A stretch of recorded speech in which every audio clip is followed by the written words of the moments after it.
Good evening, everybody. Welcome along to the Worldwide Gooner Elite podcast.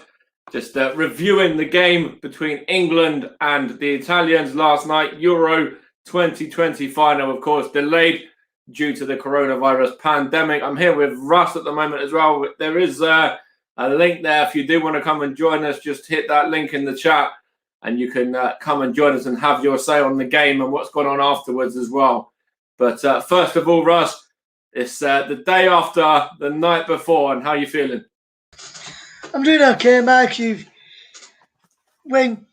After last night, we were all saying, me, you, a few of us were saying about the penalties, who we would have taken the penalties, and Sterling and Grealish were up there in a lot of people's minds last night and what people have said. And then I've seen earlier today, Mike, that Sterling and Grealish weren't even in the top 7.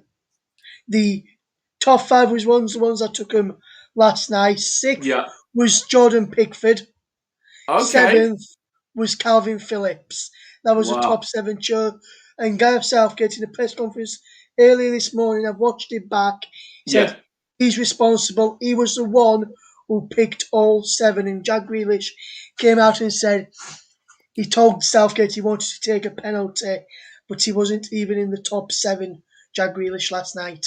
Oh, wow. And then, of course, it says it all, really, when you've got your goalkeeper going up first for if it goes to sudden death as well. Like, that's a lot of pressure on Jordan Pickford. If Bukayo Saka had scored, it's all if buts and maybes now. But to have Jordan Pickford up next over some of the other players that were on the pitch, that is a bold move and a bold call from Southgate, isn't it? It is, yes. And to be honest, I was a bit surprised that Harry Maguire went second. I thought he might have gone with, say, Rashford second, maybe, then Maguire a bit further down the pecking order, or maybe, say, in the top 5, probably go with Pickford in the top 5, because you saw in the last penalty, not this one that was yesterday, but the one before that, he actually, when he takes his penalty, just blasts it straight down, and the net almost nearly comes off like Maguire's till the net off. And brought the camera last night did Maguire in the penalty with his penalty. And Pickford would have probably done the same. And not taking anything away from Donnarumma, but the penalties from Sancho and Saka were at the right time for Donnarumma. Easy save. If we put him into the corner, very, very hard and low, they would probably have gone in. But one for me, which, yes, I said last night, I'm proud of them all, which I am proud of every single player that put on the England shirt throughout the tournament, not just last night, throughout the tournament. But one person for me, who I was probably, I'd say, not best pleased with how he took his penalty, was that of Marcus Rashford, because you can see with Rashford, he sent Donnarumma the wrong way. All I had to do was just roll it in, and he tried placing it in, so just rolling it down. And he did Paul Pogba stutter up as well, which also made it difficult for him. After he missed that, when turned to my mum and my dad, because I was watching penalties downstairs with them last night, and I went, we've lost this now, because I knew after we missed one, we won't get back into it. And also Jorginho, I know he missed his penalty, so he weren't like he won it for Italy. Mm-hmm. He should never have been on the pitch at that point, take that penalty after that stamp he did on Jack Grealish. But we'll go into the actual game itself now, because we were a little bit forward there in regards to the penalties, but we'll go to the first few moments of the game. And what a start it was for England as well. Luke Shaw scoring his first goal, the fastest ever goal in the European finals as well. And what a time to get your first goal for your country. Yes, what a time. I said to my dad, what a time to get your first goal in a big competition like that. But I think, Mike, we scored too early. Yes, we scored it after 3 minutes against Ukraine, but then we were able to build on that because they came out and tried to get that goal and was able to break. Yesterday, we scored that early goal, and then Italy came out, but we wasn't able to get the ball off of them. I know we controlled it for the majority of that first half. When Italy had the ball, we were able to get it off them, and when we did, we weren't able to break quickly enough. I'm not sure whether that's the way Southgate told them just to place it up that set it up that way. But for me, I don't think we set up the same as the Ukraine game. If we had, we would have probably gone on to win. And I don't think playing a back five, Mike, was the right call from Southgate last night. At the time, I thought, let's trust him, see how he goes. And I think up until the Germany game, we've been playing a back four. And after Germany game, we played a back four. And Germany, reason why we did that, because Germany played with wing backs, so we went the same approach. Italy don't play with wing backs; they play with right and left backs who get forward, bit similar to what ours do. So we should have gone with a back four rather than a back five. If we had done, we'd be sat here now, Mike, discussing football coming home. But the song, when we sing it, doesn't specify which year. True, yeah. Football's coming home, so you never know. And I've noticed something. France hosted the Euros back in 2016 at home. Yeah. They lost. They didn't win the Euros. Yeah. On their home soil. The World Cup after that in 2018, France won the World Cup. England just hosted the Euros. It was over in England, and the biggest party was in England. Next year in the World Cup, could England win the World Cup? I'm saying yes. And after what John Kane and what you said, the future's bright. Look, go all our time there. Keep the same squad, and then we could potentially win the World Cup next year, Mike. And when you look at that, group of players that Gareth Southgate's got there as well, they're all very, very young. The exception maybe of Kyle Walker, who's in his early 30s, but the rest of them are all really, really young, and talented players who will come back stronger.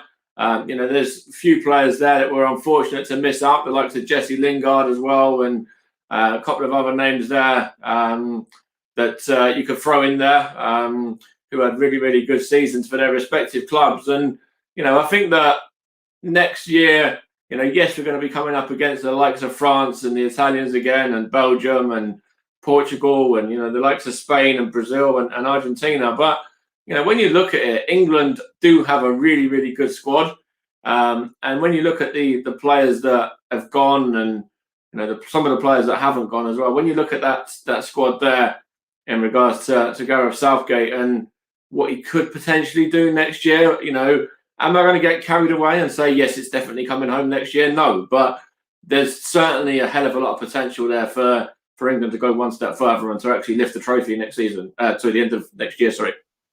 Yeah, absolutely, Mike. And I'm just looking at the squad that I took. I've got the squad up in front of me now, and I can actually put it up on the screen as well if you want, Mike, if I just do this now as well so we can look at the squad together, Mike, that I picked for this national tour, for the Euros, and everyone else. If you want to have a look and have your say as well, we'll get it up a bit bigger on the screen for everyone to have a look at, which I'll just do right now if I just find it. So we'll go through it here, Mike, and I'll just put it on full screen all together so everyone can just see it a bit better. Yeah, and I'll just take off the logo in the top corner so everyone can see it a bit better. So the goalkeepers, Pickford, Ramsdale, Johnston. If Pope would have been fit, I don't think Ramsdale would have been in there. Pope would have been one of the three. If he wasn't injured, Trent Alexander-Arnold would have been in the defence instead of Ben White, who didn't play a minute of the tournament. True, but it's obviously a good experience for him nonetheless as well, and he'll grow from that. Yeah. Then in the midfield, you've got the likes of Jesse Lingard who could go in there, James Ward-Prowse, two really good set piece takers. Yeah, James Maddison as well. Yeah. Maddison, as well, Mike, as you mentioned. And in the strikers, good strikers then. If we look at recent call-ups, we're also missing out Dean Henderson. He was injured. Yeah. Pope injured as well. Alexander-Arnold injured. Godfrey was in the prelim squad, who probably won't get a game anyway. Eric Dyer, not really a centre-back. No. Michael Keane, who's done well. Yeah. Potentially could have been in there as well. As we mentioned, Lingard, Ward-Prowse, Harry Winks as well. Another one there. Maitland-Niles, a defender, there, and then strikers, Watkins, Greenwood, Abraham could have been in with a shout. Yeah, Ings as well, maybe, and then Harvey Barnes potentially, and absolutely. And then you can look at then some of the other players that weren't even in there and haven't had called up yet as well. Sorry, like Patrick Bamford maybe as well. Yeah. Bamford, maybe as well. And before we continue, Mike, if you just say hi to Russ, hopefully you're doing okay, Russ. Thank You you all right, my mate? You good, man? for tuning in. Me and Mike are doing good, despite what happened last night. Just saw you commenting there, Russ, so I thought I'd just mention that up there. But then obviously, and Zoe's in as well. Evening, Zoe. How you doing? Evening, Zoe. Hopefully you're okay. Given it a nice like as well, so that's much appreciated. But just looking at that England squad that did go, what would you say in terms of changes? Would you, you said about Ben White probably wouldn't have been in the squad. Trent Alexander-Arnold would have been in there ahead of him. But then if you look at some of the other players that were called up and possibly weren't called up, what would you say would be your ideal squad for the World Cup next year? Well, for me, ideal squad for the World Cup next year would be Pickford, Pope, Johnston, or Pickford, Pope, and Henderson. So I'd have to take Henderson or Johnston depending on the form and injuries. Yeah. My defenders are good with Walker, Shaw, Stones, Maguire, Trippier, Mings, Cody, Trent, Chilwell. Okay. Because we've got Trippier. We've got Shaw in there as a natural left back. Chilwell's a natural left back, but Trippier can play right or left as a cover. Yeah.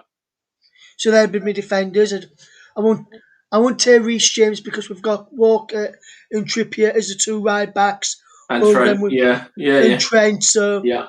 I won't take Reece James. Fine, right. My midfield would be Rice, Phillips would be the first two in the midfield. Phil Rokes, both of them had a very good tournament. Yeah.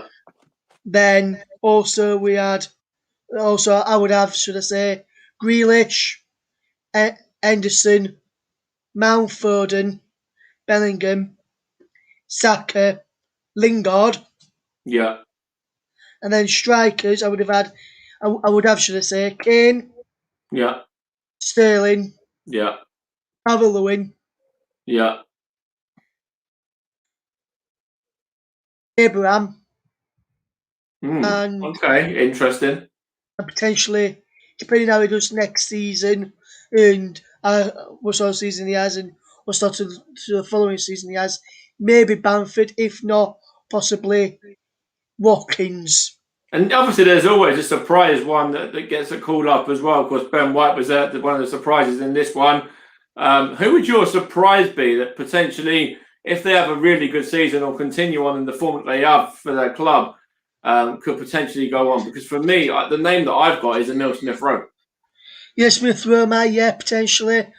Obviously, Bamford, because he had a very good season and almost going to the preliminary squad. He just chose Watkins because he had him from the beginning of the season. Yeah. But for me, I would have to go probably either Smith-Rowe like yourself or Patrick Bamford. And I'm not just saying Bamford because I'm a Leeds fan, Mike, but between him and Watkins, if you look at the stats from last season, Bamford better on the overall stats, presses more than Watkins, and he's similar to Harry Kane, so you're not really having to change system if you get seniors, whereas if with Watkins and Calvert-Lewin, maybe Abraham, you have to change the system, so I'd have someone there. That's what I didn't understand yesterday. Yeah.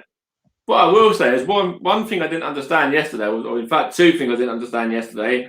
First of all, why make changes so close to the end of extra time? These players haven't even warmed up or had a chance to bed into the game yet. It was Jadon Sancho and Marcus Rashford's pretty much first touch, if not their first touches. And you've got Dominic Calvert-Lewin on the bench, a striker, knows where the back of the net is. You could potentially put him on over maybe a Jadon Sancho. Yes, it's if, buts, and maybes, etc. now. But, when you've got the likes of, even in the extra time to cause a few different problems, why didn't, Gareth Southgate go, yeah, we'll try something different. We'll put Calvert-Lewin on, and then we'll take off one of the defenders, and maybe go with like 3 at the back, or take Luke Shaw off potentially, and keep Walker and Maguire and Stones as the centre backs, and then just chuck on Dominic Calvert-Lewin to partner Harry Kane up top and try and go for it a bit, because he even come out and said himself that we needed to win the game in the 120 minutes. Because when it comes to penalties, of course, everybody knows it's a lottery. Yeah, and I was surprised that we didn't actually. He didn't come on. Mike was saying, I was surprised he didn't come on. I thought he probably would have possibly come on. Maybe I would have probably fetched him on for Phillips, maybe, and just gone for an extra attacker and sacrifice that defensive midfield role and go for a 4-4-2 towards the end, causing a few different problems, and have Cavalier in there for his aerial presence and knock the ball up to him, try and knock it into the path of Kane or our wife for Sterling or Grealish. And I was surprised he didn't actually come on, Mike. I'm surprised that Grealish only got a short while as well. He only come on in extra time rather than in the 90 minutes itself. And, you could see in the second half, the Italians were getting on top. They were starting to dominate possession, starting to dominate the game. And then potentially, that might be one of Gareth Southgate's downfalls, because the Italians were able to really get on top of that game. And if England had, I think they brought on one of their subs. I can't think who it was. It might have been Berardi, or it might have been Bernardeschi. I'm not completely sure, to be honest, who they brought on, whether it was Belotti, the first sub that they made. I'm not completely sure at the moment. But, Grealish, at that point, when the Italians are starting to go for it, that's when we've got to try and, give them something to think about. And that's when, I would have taken off maybe Kieran Trippier and gone with a 4, and then, maybe given, Jack Grealish the opportunity to play on one side and put Raheem Sterling alongside Harry Kane, maybe something like that. Yeah. Yeah, I would have fetched Grealish. A lot of people have said, and I agree as well, that we should have fetched on Grealish a lot sooner, like you said, Mike. We didn't fetch him on a lot sooner. We only fetched him on in the 99th minute. I would have fetched him on in the 70th minute. Took off Trippier, gone to a back 4 like I mentioned, with Walker, Stones, Maguire and Shaw. Mm-hmm. Then I go with Phillips and Henderson as the 2 in mid, as the 2 holding. Then go with Grealish on one side, Sterling on the other, Kane through the middle. And maybe even take off a Mason Mount, because I know Mason Mount was playing a more sort of number 10 for England, but actually for Chelsea, he plays sort of a more number 8 role in the centre mid. Yeah, maybe take. And before he came, when we fetched Saka on, he would, because mainly before we fetched Saka on for Trippier, he was playing as a left winger, Mason Mount. He's never really played left wing for Chelsea, never played left wing for England before. No. Be able to see him start. I thought if we were to go for a back 5, which Southgate did yesterday, it would have I thought he would have probably took out Mason Mount, left Bukayo Saka in, and with Saka as well, he only came on, Mike, in the 70th minute. No, and to be honest, no offence to Saka and to any Arsenal fans, I'm not having a go at Saka here. I think he's a good player, but for me yesterday, he didn't really show an awful lot. We didn't really give him the ball to try and create anything when he was on the field for the final 20 minutes of normal time. I'm not sure.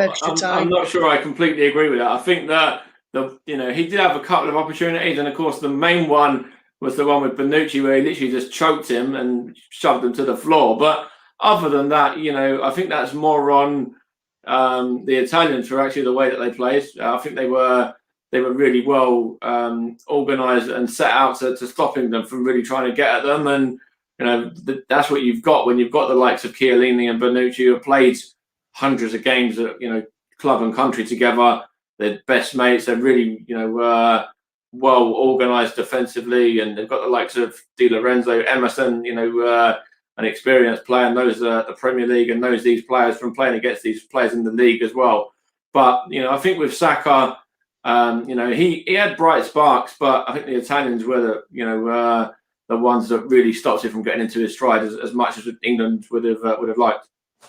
Yeah, and also, unlike in the first half, Mike, into the second half and for the rest of the game, really, after half time, we didn't really see Harry Kane dropping that deep back into his own half, collecting the ball from Trippier or Shaw, and then playing the ball out wide, which is what he did for the goal which Luke Shaw got. And we didn't really see that in the second half. Kane became more isolated in the second half. And he was very, very quiet in the whole of the extra time as well, and the second half. Yes, he played a big part in the goal. You could say that he potentially got a pre-assist, or as it's called and referred to these days now, getting the ball out to Kieran Trippier, and Trippier was able to get the delivery in, and Luke Shaw was able to just get in behind on that left-hand side and put the ball into the back of the net. But we didn't really get on the overlap as much as we could have, and the one time that we did, we got a goal from it. So. That's what we need to learn really in regards to some tactical nous really and know-how from Gareth Southgate to kind of do what you do best. And we did it in the second minute, we got a goal, but then after that we didn't do it again. Yes, and also I'm just looking at the back of the back three with Walker, Stones and Maguire last night. Yeah. For the goal that Luke Shaw got, Walker went on the overlap, which took Emerson away, which gave the space for Trippier to cross in. That's it, yeah. You didn't really see much of Harry Maguire going on the overlap over Shaw when Shaw had the ball out there to do same or similar to what Walker did for Trippier for the opening goal. And if we'd have seen a lot more overlaps and dragging people out of position, we'd have probably gone on to win it. And we said last night on the commentary Mike, that we felt the first half, we felt that if England dropped back a bit deeper, picked up the ball a bit deeper, drove Chiellini and Bonucci out, and give space for Alex and Mount, Rice, Phillips, Sterling to get behind. Get behind and exploit that, which we didn't really see in that second half. But before we continue, Mike, a few more people have joined us. Giggs is in as well. She says, good evening. Yeah, Giggs, okay. Reese is in there as well. You alright, Reese? How you doing, mate? He says Grealish was a big miss for the 90, which we've really touched upon. Yeah. Chris Morgan's been back in touch. He says Southgate doesn't know how to utilise subs very well. Yeah, I agree with that as well. And also, Mike, we've had another one in. The brilliant Lottie's come in. He says, evening, guys. Lottie. Evening, Lottie. How you doing, Lottie, if you want to come and join us, Lottie, I'll just flash this up on the screen. If you want to come in, just come and join. Click on that, and we will invite you in. Or if you want to come in, just let us know. Yeah, same with anyone else as well. Yeah, same with Reese, same with Giggs.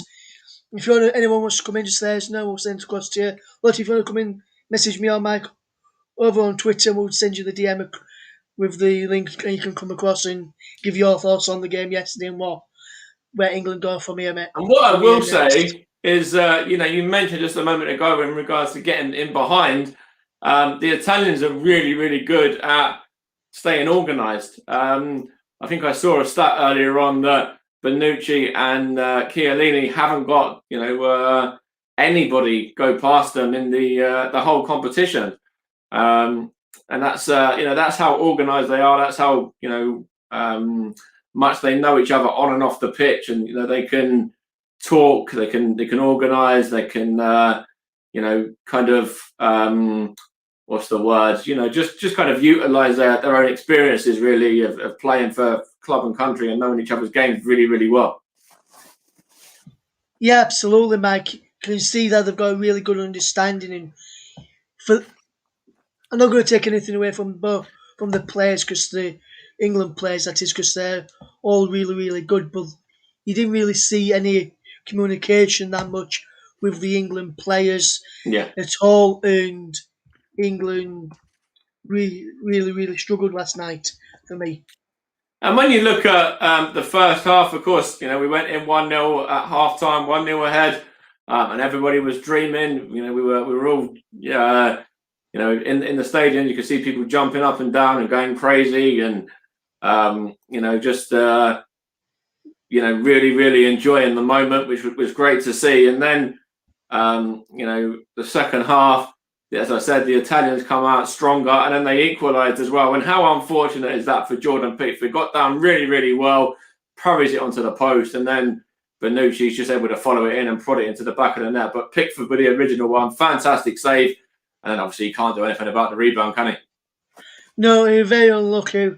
Fantastic save, and a lot of people said Pickford probably could have claimed onto it, but I don't think he could. And No, you saw Harry Maguire trying to get across to try and clear it off the line as well. That was very, very unlucky.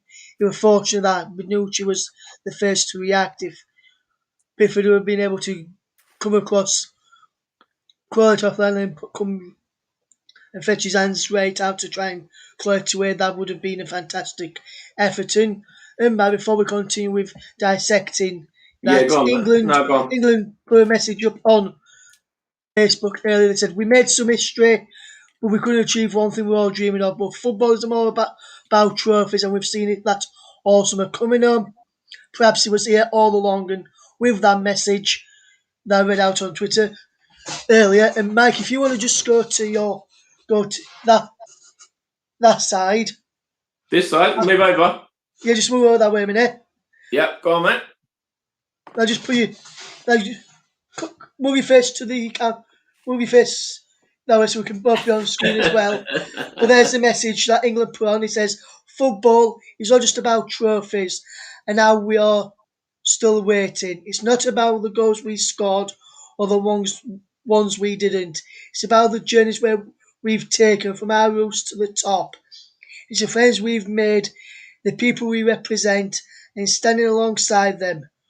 When times become hard, it's being together. Football is family, it's community, it's unity, it's I did see that. Yeah, I did. I mentioned to you earlier when I spoke. I'm going to put that on the screen, so I'll just let it put it up. Hide. I'm not here. Just there. We'll just put that up on the screen there as well. No, that's a great sentiment there, and something that I echo as well, 100%.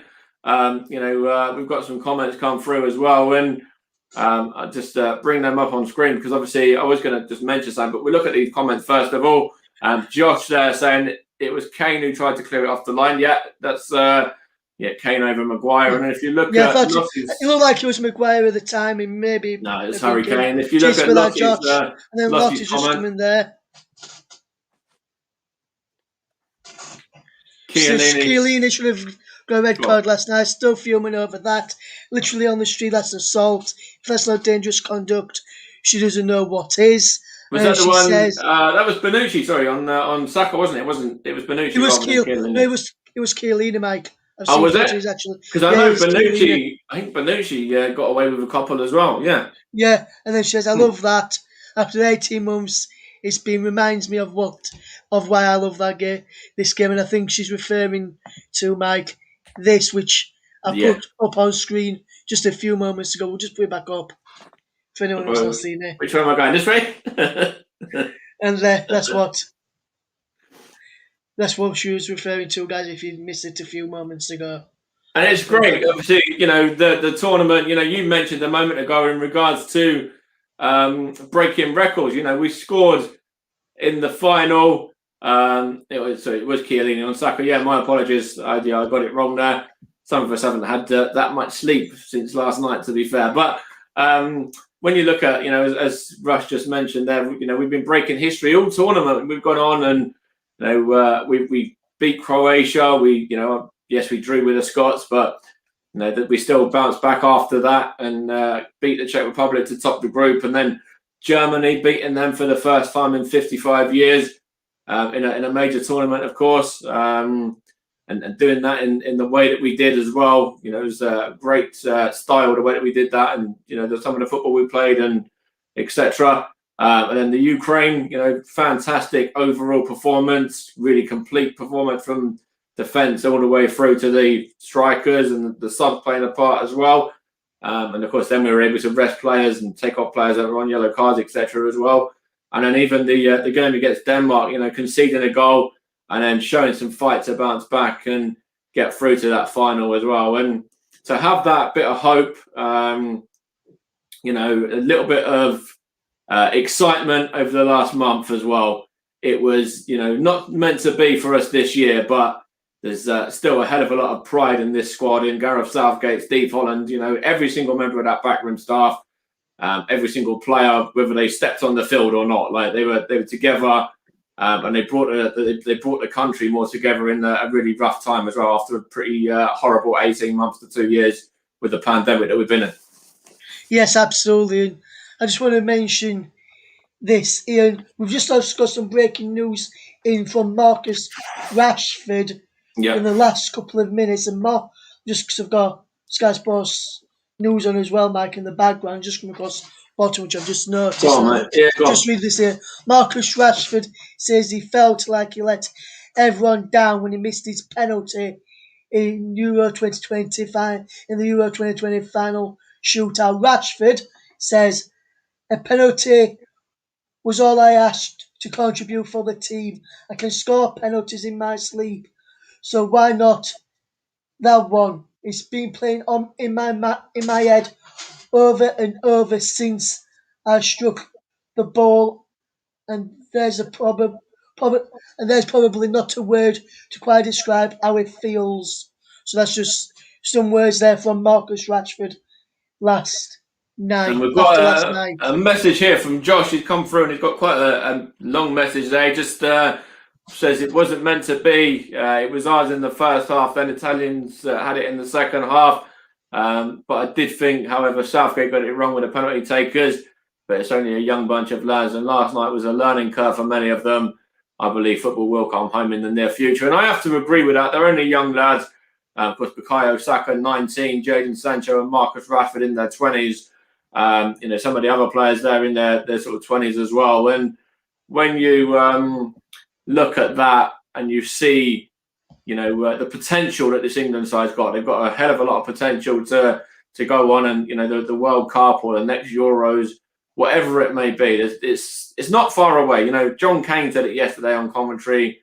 We've gone one better than we did last time out. Of course, we were beaten semi-finalists in the World Cup. And then we've beaten finalists now. So, who'd bet against us being winners in the next World Cup next year in Qatar? If we get the luck of the draw as we did against, not against, but en route, to the semi-finals of the World Cup last time out. Now knowing that we can beat Croatia, having done so in the Nations League, and also obviously the competition group stages itself as well, then we can certainly, have the better of anyone. Even the Italians, to be fair, as well. Going down to penalties, they were 33 games unbeaten before that. Alongside Spain and a few others, we were able to stop them from getting a win, something that many others didn't do. Yes, absolutely, Mike. And I've just seen this come through from Calvin Phillips, the man who performed absolutely fantastic throughout the tournament. And if no one noticed last night on the coverage at all, Mike, I'm not sure if you noticed this, he was the first one to console Bukayo Saka I did. after the penalty miss last night. As you can see on the screen, he says, "We gave it our all. In the end, it wasn't to be, but I'm incredibly proud of this team. Thank you to all the staff, my teammates, and most importantly, our fans for their amazing support. It was an honour to have played for you over the past few weeks. We'll be back." And also, and I doubt you'll watch this, Gavin, but you've done Granny Val absolutely proud. Yeah, 100%. He's done England proud. He's done Granny Val proud. He's done the whole of Leeds and Yorkshire proud, in particular as well. And he was exceptional. He was, a bit of a surprise package actually getting into the squad, but he's certainly a name to be put on the team sheet for next year and on the squad list for next year, 100%. For the World Cup, him and Declan Rice, 2 stars in that tournament, alongside many others. Yes, absolutely, Mike. And I'm just going to get up that thing which Lottie's mentioned about Tyrone Mings, Mike. I did notice that earlier. I'll just get it up on screen for those who haven't seen it, so you can all have a read of what Tyrone Mings has had to say. Yeah, because this is, I'll put up what Piri Patel said first of all, and then I'll prove Yeah. Patel. This is what he had to say, Mike, on Twitter last night. He says, I'm discussing that England players.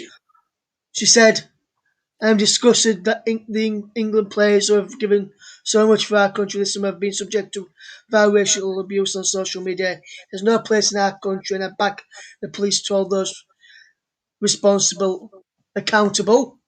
Mm-hmm.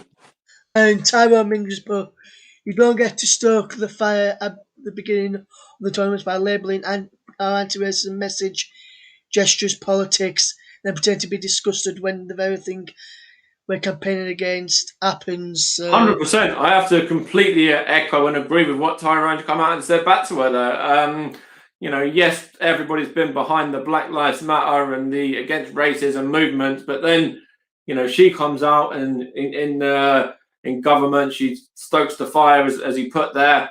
Couldn't word it any better myself, to be fair. And then, to come out and to say that in regards to what he said back to her there as well, hit the nail on the head, really, to be honest. And, as an English man, I'm sure English, men, women, children all over the country are deeply saddened, but actually also a little bit, what's the words, mad, really, at how some morons and some idiots have taken, the whole country's name and have tarnished the reputation of so many. It was a really good tournament. It was played in good spirits on the pitch, off the pitch as well, largely up until yesterday, where the England fans, of course, let the emotion overtake them and were not able to control their sort of ill feelings feelings of defeat rather than ill feelings is actually the words I should be using. Yeah. Yes, and Josh is coming. We'll read Tyrone Mings' more comment. You can see on the screen there, just before we go to Josh's comments, you can see on the screen Tyrone Mings' thoughts after the game yesterday and what he had to say after the game yesterday. A lot more England fans and players are putting stuff out as well now. We'll try and get a few of those up on the screen throughout while me and Mike are talking throughout. I'll try and get a few more with Mike as we go along. But before we go to that, Lottie has said 497 days till the World Cup in Qatar. We move. That's Absolutely. Indeed we do. Yeah. We go on to say, Josh goes on to say, Pix and Ender have done the North East proud. Great to visit the Football Museum in Sunderland, where they are both from, where they donated stuff to show the support for the lad. He went there to donate stuff to show the support for the lads. That's fantastic. And he also says, kick it out, no to racism. And 100%. Echo that as well, Josh. Echo that 100%. But going to his first comment, can you put that one back up on again? Like he says, obviously about Jordan Pickford and Hendo there, having done the North East proud, going to visit the Football Museum and donating stuff to show support as well. Like that's fantastic. That is, really, really top draw stuff. Marcus Rashford, yes, he missed the penalty yesterday, but everything he done throughout the pandemic, feeding kids and feeding homeless, etc. as well. Applaud him for that. The likes of Bukayo Saka is only a young lad, remember, at 19 years old, goes up to take the crucial penalty ahead of some other names on there that other people would have thought potentially would have been in there ahead of him. Of course, Gareth Southgate's got his reasons for that as well. So, that's on him, as he's rightly come out and said. But, with Bukayo Saka, he's shown courage, bravery, and to be honest, just ballsiness beyond his years for stepping up there and taking the fifth penalty. So fair play to him. Jadon Sancho as well. They certainly don't deserve anywhere near this sort of, amount of abuse that they're getting, and certainly no racism in regards to that. Yes, they've gone on and they've missed a penalty, and it's cost England. The Italians have gone on and lifted the trophy, but we've got to look back with pride. We've got to look back and remember this feeling. The players will remember this feeling, and hopefully that will mean that next time out they'll come back stronger. And when it comes to a shootout again, they'll be even more determined to put it in the back of the net. Yes, and as you can see on the screen, Mike, as as we were going through, and I 100% agree with what you had to say there, man. This is what Marcus Rashford said. That's what some of the stuff he had to say from what I read out there. He decided to say a few more things as well. You can read that on his Twitter, as you can see there. And Marcus Rashford, if you want to go and Yeah, read what he's had to say there. Marcus yeah. Rashford, MBE as well. And good evening to one of our fellow commentators from the commentary hub as well, John Kane. Thumbs up. And he says, great listening. Guys, thank you very much for listening, John. John, if you do want to come in, my friend, lend me your mic know. Yeah, I will send you a 100%, link and you mate. can come across Absolutely, and give you're your more than thoughts in. welcome. Yeah, you're more than welcome. I'd actually, like to get your thoughts potentially as well. Obviously, the fact, obviously, you were born in Iraq and then you moved to England. You're now out in Spain as well, of course. But I'd love to hear, what you've got to say in regards to this racism that these England lads are getting, because it is so. It's not what England's about. It's not what the country's about. And we've just had a great, month of football. And, as I said on the stream last night, Russ, I'm going to echo something that I mentioned. It's not about who won. It's not about who wins the game. It's not about who loses the game. At the end of the day, this competition saw a life saved. Christian Eriksen collapsed for Denmark against Finland all the way back in the group stages. You'll remember. And on the opening weekend of the tournament as well, mate. The opening back weekend on the 12th. Yeah. Back on the, I think it was back on the 12th. Yeah. Yeah, it was on the 12th. So 1 month ago from today, exactly 1 month today. And his life was saved, the hospital, his teammates, the medical staff, everybody played a part in that. And yes, Italy have gone on, they've lifted the trophy, but at the end of the day, what matters more is that Christian Eriksen's life has been saved. And, at the end of the day, the Italians have lifted the trophy, but football is the winner. Life has been prevailed. That's what the winner is. 100%, Mike. 100%, my friend. And I'm going to fetch up something else in a moment, Mike, from Leyton Orient as well, because I've just seen a club statement from Leyton Orient today with regards to last night and with regards to the racism towards the players last night, and it's very shocking. You do that, and after that, I've got a message for you. I've got something from Stevenage that I want to read out that's been posted from the official Twitter account of Stevenage as well. Once you've read over that one, here is Leyton Orient. They've put out today the story was edited at 5:13 to reflect the length of the ban, which has changed to lifetime from the outcome of an internal investigation. Thank you to supporters and community for feedback on such an important topic. This is a statement issued banning order following abuse. They say the club has today issued a lifetime banning order to support the following reports of racist abuse following last night's Euro 2020 final. Yeah. The supporting question actions were on Twitter were alerted to the club late last night, and action has been taken swiftly to issue a banning order.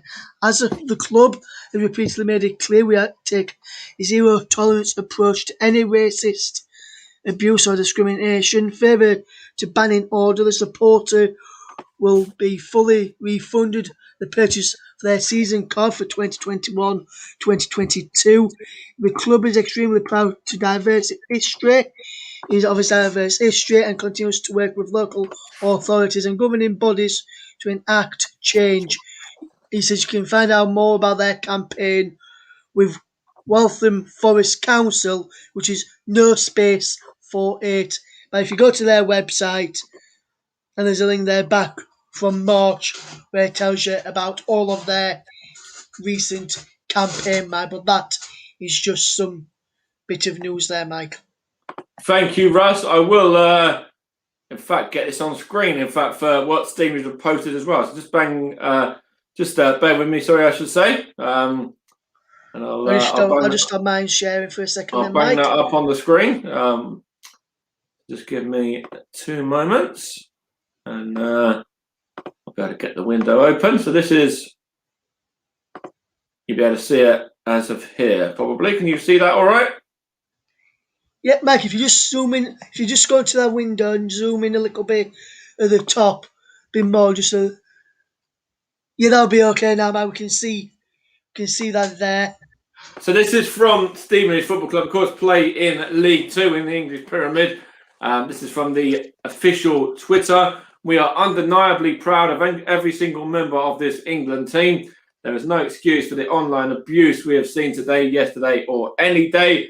We stand together with the players and anyone who has to suffer racism in any way, shape, or form, I suppose.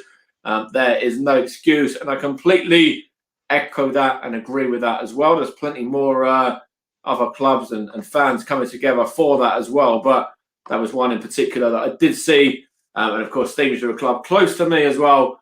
Again, a club that I actually went to see on Saturday, and that was a beautifully put message from Stevenage there, and something that I echo and agree with wholeheartedly and completely. And I do as well, Mike. I completely agree with that. And John Kane, says, as a Spurs fan, I say this: yes, we are rivals, but no hatred. It's not what football or life is about. 100%, absolutely. And you saw yesterday, even Harry Kane is showing his love and support for Bukayo Saka as well. So that's fantastic to have him do so. And Russ, I think it's just been. Are you there, Russ? Or have you had to drop out for a moment? I think he's just had to shoot off, I think. Anyway, well, are you there, Russ? Let's have a look. You just put a message in the chat for me. So he'll be back in 2 seconds. So absolutely, yeah, I agree with what you were saying there. John Kane, now I'm doing it solo, yeah. Luckily, I didn't have to do last night solo. I had JB to help me out. And actually, what I will say now, which is probably the perfect time, really, that, of course, we were commentating on the Commentary Hub throughout the Euros, and it was a pleasure. It was a privilege and an honour, really, to be able to bring the commentaries to absolutely anyone that listened in. Of course, we had some fantastic commentators and co-commentators, and also pundits and presenters, etc., producers, all involved. The likes of John Kane, of course, there in the chat was involved as well. Also, Russ, of course, you played a big part in that. JB, John Stuttard as well. Obviously, Nicholas Jones, Matt Isles, Jack Cunningham, Barry Swain, Justin Hoyt as well. The fantastic former Arsenal Middlesbrough. Luke Turton as well, who came on for a bit as well. Yeah, but no, I was just saying, obviously, in regards to Justin there as well, the former Arsenal and Middlesbrough, Sunderland, England under-21 international, and Trinidad and Tobago senior as well, played a big part in that, and big thank yous to him.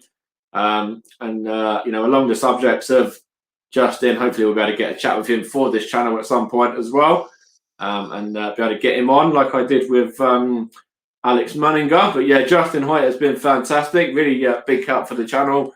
Absolutely lovely guy as well. But while you're there, Russ, just in regards to this racism and, of course, the violence that happened as well, is there anything you want to add on top of what's already been mentioned, or should we kind of just draw a line under that now?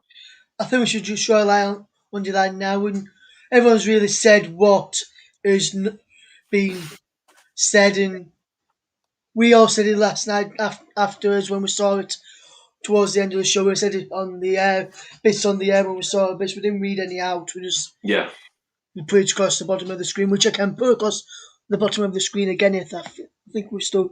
I can just put it on here. I can just get it on here now. That's fine. While you're doing that, we've got 2 comments. John Kane, our team is progressing very well for Qatar 2022. Here we come. 100% agree. And Josh is saying, I can try to arrange that for you. I have him on Facebook. So do I. I also speak to him regularly on Instagram as well. And I think you've got his email, haven't you, Russ? I believe. So we'll sort. Yes, I've got his email. Yeah. I've got his email, Mike. I think you may have got his email as well, Mike. It was actually you who passed me on his email as well as Justin. And what I'm going to put up across the bottom of the screen, Mike, while we move on to other topics as well. This is for not just in football, but this is in for any form of life. This is what we want to say. 100%. Say no to racism. Say no to any form of discrimination, whether it's racism, sexism, whatever it may be. You saw Harry Kane showing his respects. Showing his. I think he had on the Pride band on, didn't he? He did, yes, and absolutely great stuff. Superb. Football is a family. It's about everybody coming together. But not only say no to racism, say no to online abuse as well. Yeah. 100%. That's going to be across the bottom of the screen for the rest of the show, guys. And if anyone wants to come on and have a chat about how they thought the Euros did, you can do so. Just let us know, and we will fetch it. And we'll fetch you on. We can just drop you an inbox on Facebook or wherever else. The link will be coming up on your screen right now. So if you just want to click on that, that's where you can listen to us and come and join us. You can listen to us where you're listening now, but if you want to come and join us, that's where you need to be. But if you want us to send you the link, drop myself or Mike a message on any of the platforms you've got us on, and we'll do our best to bring you in as well. We've got another comment. This comment is fantastic from John Kane. What I will say, we did see ugly scenes of all sorts after we lost, but let's not forget they are a minority. Thank God, us majority are bigger and better, 100%. And as Lottie says there, football is everybody. Everybody should be welcome. Everybody should be able to go to football and feel safe there as well. And be able to just get behind their own chosen team, whoever they're supporting. Yes, and Josh says there, regarding Justin Oates, he's a legend. He said he loved him at his time in Middlesbrough. Remember him scoring a screamer on a Tuesday night v Sheffield Wednesday at the Riverside. Lucky enough to be good friends with him and met him a number of times. And it's been a pleasure to have him on the channel. And I'm just going to go through some of the people that we had on. I think you went through them all, man. But we'll just did, mate. Yeah, no, I just did a moment ago. Yeah, but I'll just go through them again as well. So I'll just run you through a few of those again and tell you what we've got coming up. You do that. I'll finish off my drink, mate. Yes, and also just to let John Kane, with you being here right now, my friend, with regards to next season, we've got the football season run up in August, but next summer, John, like we did for this summer, what we're thinking of doing, I spoke to him before we went to we had a chat earlier. It's a good idea. It's a good plan. Next summer is the Women's European Championships. We're going to try and cover as much of those games as we can. Yeah. Obviously, I'll try and get to a few games at the ground, so I won't be able to do any comments, but what I'll probably be able to do is come on at half time. The matches, I might give people updates on how it's going and do it from the ground and let you know what the atmosphere is being like. But we're going to do a few Women's Euros next summer, then we'll do World Cup as well, and we'll do some World Cup qualifiers as well. And John says he's definitely up for that. And Josh has come on and said he'd love to come away with us. Josh, give us a message. Always welcome, mate. Yeah. Always welcome, mate, to come on the team. If you want to, I'll have a word with one of our friends, with who helped me and Mike set it up, Barry Swain from TalkSport Live, who does stuff there. He's did one game with us as well for the Euros, and see if you can be a part of the workshops for the training for the commentators and presenting. Yeah, we're starting with them. And the sessions that we'll be doing. We're doing one Friday, so potentially start in about 8 o'clock. Could be later, like 8:40, 8:30, 8:45. So if you can't, and we'll try and record them as well. We'll try and record it. So if you do not get to see it live, Josh, what we'll do, we'll record it for you, and then I can send you an email. If you just send me across your email, but we'll try and get you on the training ready for the start of the new season. And what I'll do now, while I'm waiting here, then, Josh, you will be a part of the team for next season. If that's okay with you, man, would you? Yeah, mate. Okay 100%. Yeah, 100%. And what I'll do right now, because on the spreadsheet I've got in front of us right this second as well, I will add him to the list for next season. Yeah, that sounds perfect, mate. And we're always looking to get more people involved with the commentary hub. So there's so many games to cover from the Premier League, the Football League, internationally. It's not just football either. We're now the commentary hub rather than football commentary live. So if you want to cover rugby, cricket, tennis, boxing, darts, snooker, whatever you want to cover, we'll have you. Yes, and hopefully we'll get the person who me and JB know quite well, and you've watched a few of his videos, Mike. Not live, but you've watched a few back. Trevor Sports, the man behind Trevor Sports, will hopefully join us on a few occasions as well. So we'll definitely have you on the channel, Josh, next season. Welcome to part of the commentary up team. I forgot to mention Formula One. We won't miss Formula One off because that's always quite exciting as well. You'll have F1 games on us games as well. F1 games. We'll have a few races and we'll have a few discussions before we'll broadcast the qualifiers for the races and the actual race itself. This weekend I'm going to look. There's we're not covering it, but Silverstone's on this weekend. They're doing I think Friday, Saturday, Sunday. They're on every day this coming weekend. Yeah. So we'll try. We won't cover the practice sessions, but we will cover some of the brilliance. We'll cover some of the stuff starting from August. If there's any in August, you're welcome to come on and for our next season as well. Just should be a very grateful addition to our team. And ignore what and John Kane, Mike, as I said, we welcome him to the team. He's put no, he's not. But he's welcome to join the team, and then says, "Lol, of course he is. Welcome to the team." So John. And actually, what I will say is, if you want to also check out, well, we're plugging everything. You can check out JDAC Football as well. That's JDAC Football, and that's John Kane's channel.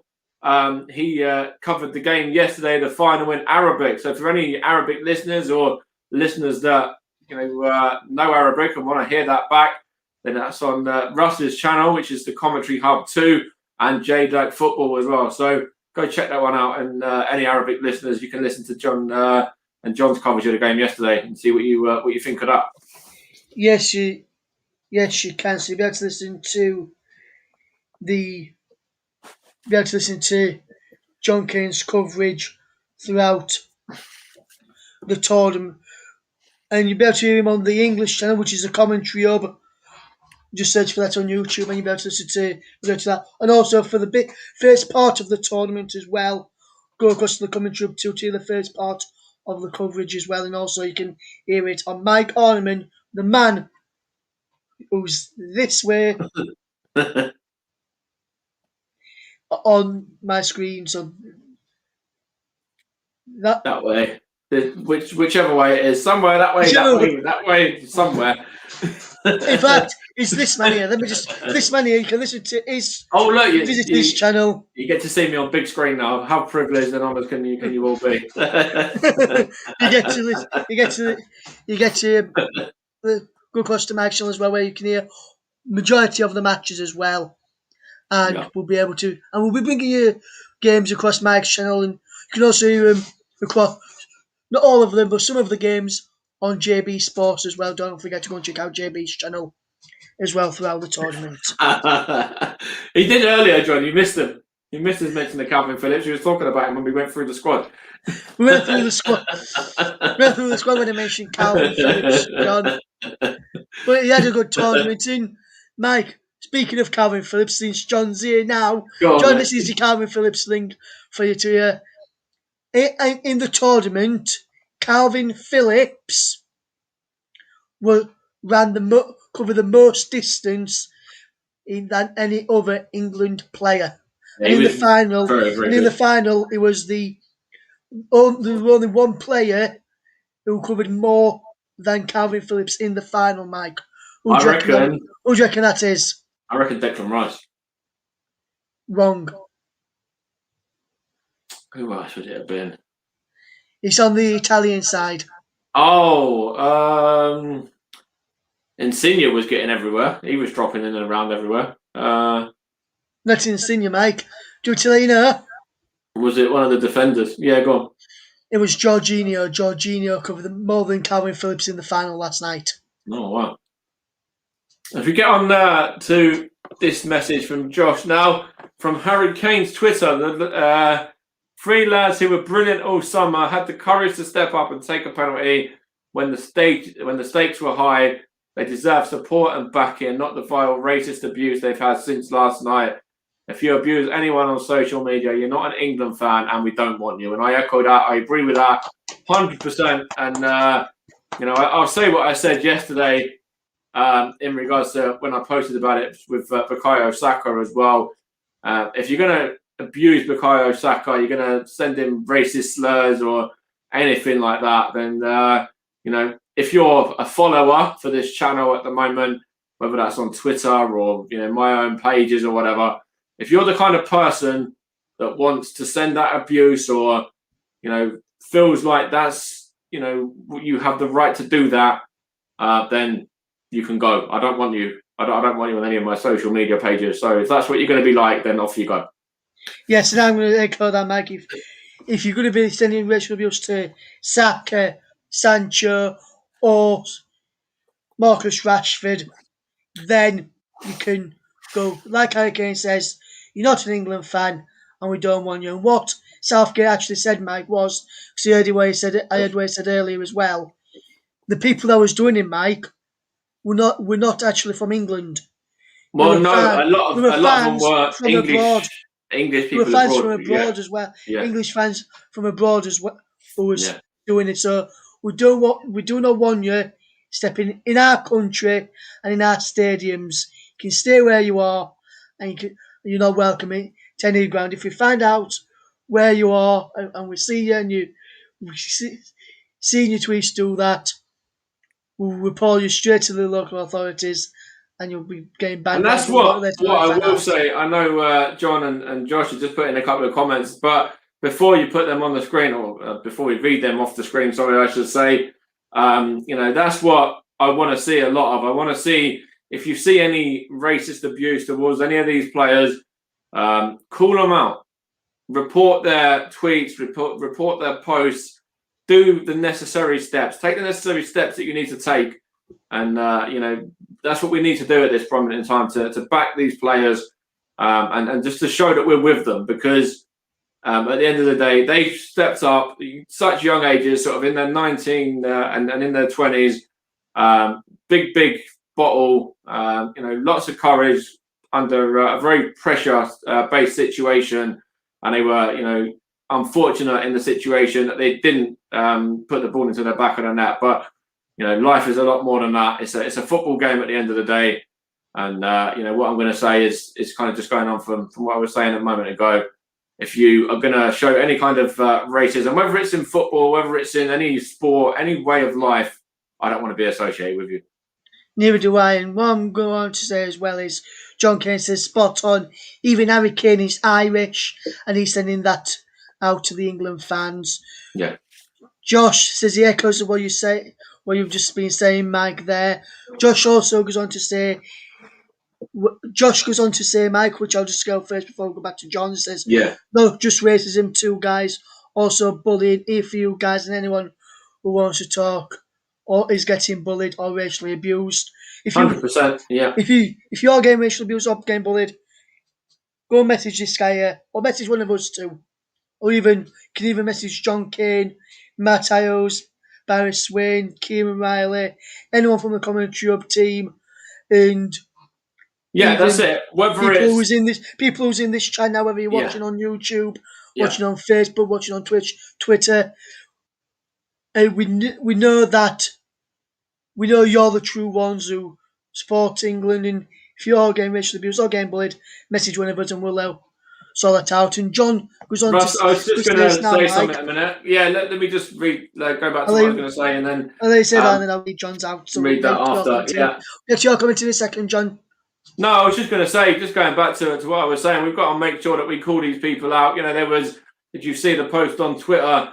There was a guy who works at Savills, I believe, and he got called out, and there's a few people that have messaged the company and have said about it now, and hopefully the relevant action is taken against him as well for the remarks that he's put in, and there were some other people getting involved as well and posting racist slurs and pictures, etc. So we've just got to stand together now against racism and against sexism and against everything like that. The likes of equality and all of that. We have to just sort of stand against all of that now. Yeah. Yes, and John Kane says the idiots seem to forget what Rashford did for free school dinners. I bet them thugs kids benefited from it. Go figure. So 100%, and 100%. yeah, totally agree with that, John. And Giggs has go gone on, on to say, who's come in, which one we've got across the bottom, Giggs, say no to racism, and well done to you as well, Giggs. I know you'll, if like I said earlier, if with regards to this comment, can get in touch with myself, Mike, Josh, John Kane, Giggs, anyone who's we've had comments we've flashed up on the screen, Yeah. can get in touch with any of those, and we'll support you. And if need be, we'll help you go into the right direction. And we've got to look at that as a big picture as well. Yes, I suffer with anxiety and mental health as well, and that can really, really get people down and really affect them. So you've got to remember, what words can say. Words can hurt and words can heal. Let's make sure they are part of the healing process and don't make these players hurt any more than they already are. Yes, absolutely, Mike. Absolutely, my friend. We'll see if we can find any more comments from any fans or a lot of people who've been putting some stuff out this evening. Yeah. Just see read out the Rashford stuff up on screen. We'll level through, Mike, see if we can find any more news from any other players as well. I think I saw one earlier from Declan Rice. I'll just try and find that. Put it on his Twitter, is it? Let's have a look. Yeah. Yeah, I did see it on his Twitter. I'm just getting it up on the screen now because Okay, cool. Because he put it out earlier. Let's see, because I know he tweeted at. I know he mentioned England in it as well. Yes, it's here now, Mike. It's two things which he actually said. So just go over put it on the screen. Just put him up on the screen now. And John Kane says, "Well, I'm getting that." John Kane says, "Yes, we all need to support each other." Mm-hmm. And Josh, and do you want to read that out from Josh, Mike, while I just get this one up on screen? I was just going to read something, what Lottie said.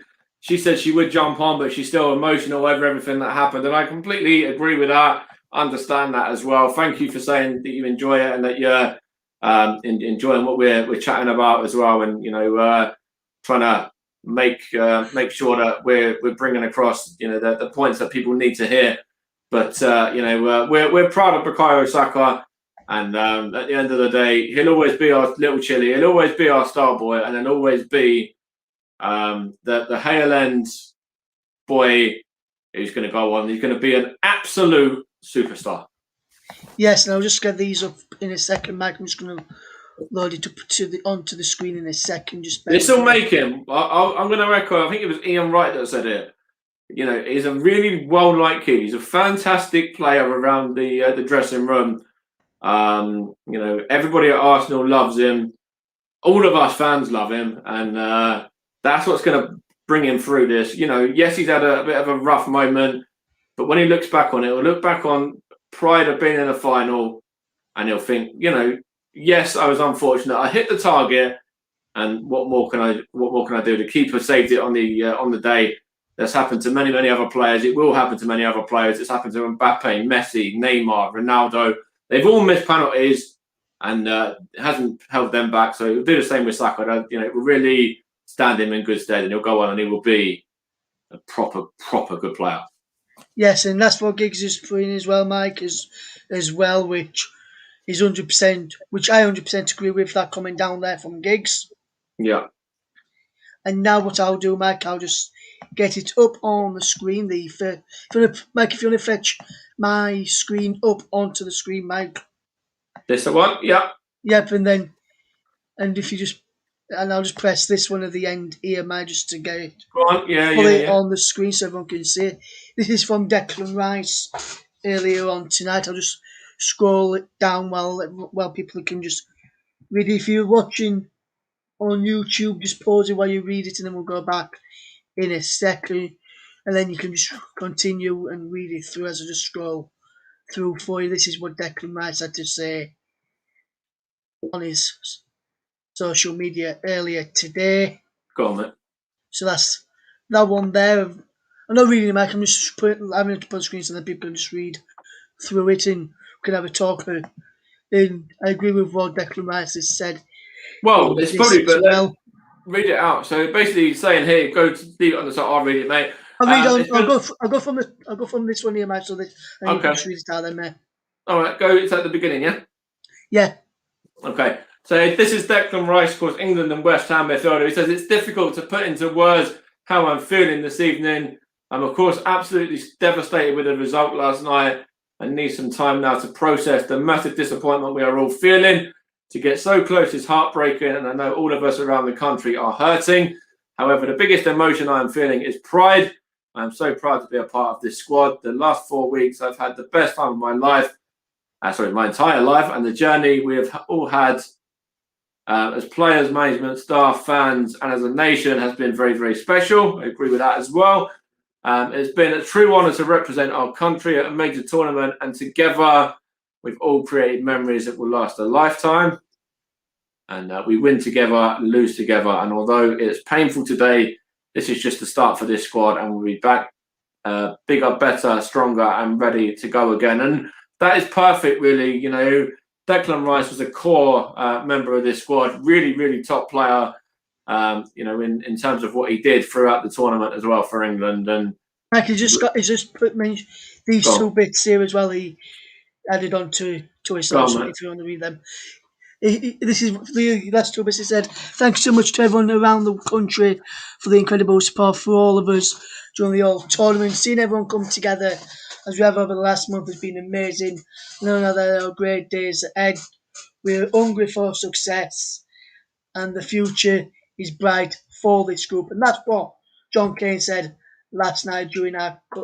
And I echo it. I agree with it as well. I do think that this side are going to, you know, go on and achieve great things. They'll learn from, you know, some of the mistakes that have been made in this tournament. Gareth Southgate will learn, no doubt, as a manager as well. You know, you summed it up earlier on, Russ, when we were having a chat. So do you want to mention what you said about in regards to France and obviously the facts, you know, what happened with the World Cup and obviously, you know, when they won it and when they hosted it, etc. Yes, and I was saying this to Mike earlier when I was speaking to him on the phone discussing when we were going to do this live tonight, guys, and I noticed this yesterday, and guys and girls should have six, and you know, Giggs and Lottie is here as well, so just want to say, I'm talking to the guys here, guys and girls. France back in 2018, in 2016, should I say, Euro 2016, they hosted the Euros, like we have hosted majority of the Euros, and they didn't win the final. Mm-hmm. 2 years later, the World Cup in 2018, they went on to win the World Cup. England hosted the Euros this summer, which I should say 2020. Yeah. Even played this summer due to the pandemic. Mm-hmm. We didn't win the Euros.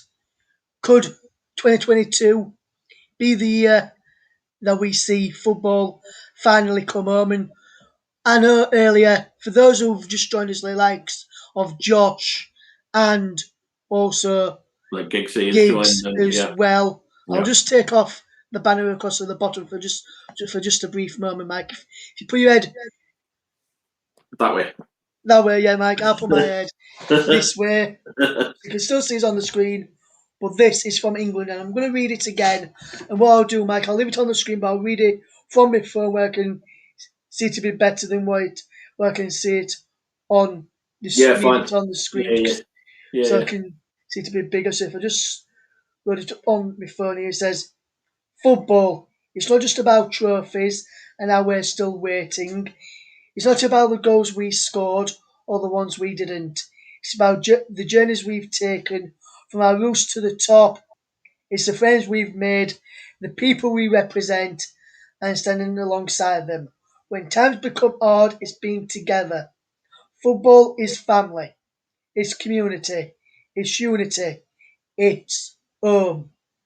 100% echo that and agree with that. And as John has just said in here, it took Messi 16 years to win anything with Argentina. Of course, that was only the weekend as well. Saka will beat that with England. I completely agree with that. And obviously, he goes on to say, how can we expect gay footballers to come out when things like this are happening? And, of course, we both know a footballer that has come out and as gay, and obviously he was on loan at Stevenage. He was on loan at Stevenage, in fact, from Leeds, wasn't he, Robbie Rogers? Yes, who went back to USA, and I'm not sure if he's still playing now. He might be still playing now, and he didn't come out while he was over here. Waited until he went back to Spain before he did come out as openly gay, which he weren't sure how it would be filled over here. But I think he told the squad of Leeds and possibly the squad of Stevenage, but which they accepted. But he didn't want to say it to the public because they weren't sure what reaction he would get. And Josh has put this in, Mike, if you want to read that. He says, you want me to do it, or are you going to do it? If you want to read it, Mike, well, I'll just try and find some more stuff. Okay. So some fans don't realise Donnarumma is a world-class goalkeeper. He's in my top 3 keepers in the world right now. I agree with that as well. Fantastic goalkeeper for AC Milan. He's played over 215 times for them, 33 times for Italy, and 1 player of the tournament. And in fact, I think it's 34 times for Italy now as well. And that sums it all up, really. That's 34 games unbeaten. I think Donnarumma's been in goal for all of them. So that sums it all up there. And then if you look at some of the teams that we got past as well, yes, we said about the game against Italy and about the fact we were narrowly beaten on penalties after drawing 90 minutes in extra time. But we got further than Belgium, further than Portugal, further than France, further than Spain. Further than who else? The Germans. We got further than some good football nations. Yes, we did, Mike. And I'm just going to fetch my screen back up now, guys, and just fetch you this from Tyrone Mings. I had it on the screen earlier, but I'll just read it again because I've got it in a... The Netherlands as well, of course. I didn't mention. The Netherlands as well, Mike, yes, who got knocked out by the Czech Republic. Yeah. Let's remind you, England managed to beat as well, and we were the only side in the entire tournament. I'll get back to the comment what's up on the screen in a second. Well, I'll put up on the screen in a second, Mike. Mm-hmm. But England was the only nation that stopped the Czech Republic from scoring against them. Exactly, in the entire tournament. The other teams Czech Republic faced in the tournament scored against them. Mm-hmm. They scored against them. Czech Republic scored against them. When they played against England, England managed to keep a clean sheet and get the only goal of the game through Raheem Sterling. We'll get to I've seen your comment, John. We'll get to your comment in a second. This comment here, Mike. Yeah, cool. Tyrone Mings, he said, I'm still struggling to find the ways to express my emotions from the past month. I'm so proud of everyone who has contributed to the joy and togetherness this team has brought to millions. We have celebrated, smiled, cried and cheered together, and for that I am so proud. We're waking up today seeing my brothers being racially abused for being brave enough to put themselves in a position to help this country is something that sickens, but it doesn't surprise me. We literally made history. We've gone where no one else has gone. Take that in. The pitch here with Dominic Calvert-Lewin and Tyrone Mings. Yeah. Just consoling Marcus Rashford after last night. And also, Mike, I did say to you earlier, which you noticed, Calvin Phillips was the one who went first to Bukayo Saka. He was also the first one to go to Marcus Rashford and Jadon Sancho as well. And he's only been in the squad since the start of the Nations League campaign. And you can see what impact he has got already on the players. I'll tell you what I will say. I've noticed something today. The support for all three of these players has been sensational. Literally, we've had a few idiots, yes, but 99% of the tweets that I've seen and the messages that I've seen are all positive and are all backing and supporting these three boys there. I'm just looking here now at Bukayo Saka's Twitter. Obviously, he's not posted anything on there, and I don't expect him to do so probably until the end of the week. But he now has gone up, and he's got over 557. 557.2k followers, and a lot of them are new followers since yesterday, and people that are backing him and showing support for him. I'm sure it was quite a fair amount, less than that yesterday, and now since that he's got a hell of a lot of new followers and people tweeting their support to him. So fair play, and as an Arsenal fan, we're so delighted for our little Chile to be a part of this England side. We love him, and we're proud of him, and he's going to come back. He's going to be strong, and he's going to get through this. And at the end of the day, yes, he's had to deal with some adversity, but this is going to make him as a man, as I said earlier. It's going to make him as a player.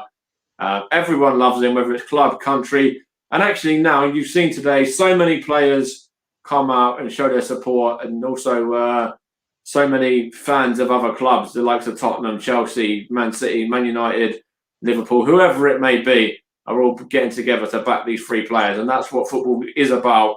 That's what football should be about. And, earlier on I said that if you're going to show racism and any kind of discrimination, then I don't want you a part of my life or my timelines, etc. If you're going to be the opposite and you're going to, support these lads, then you're welcome. Every single one of you is welcome.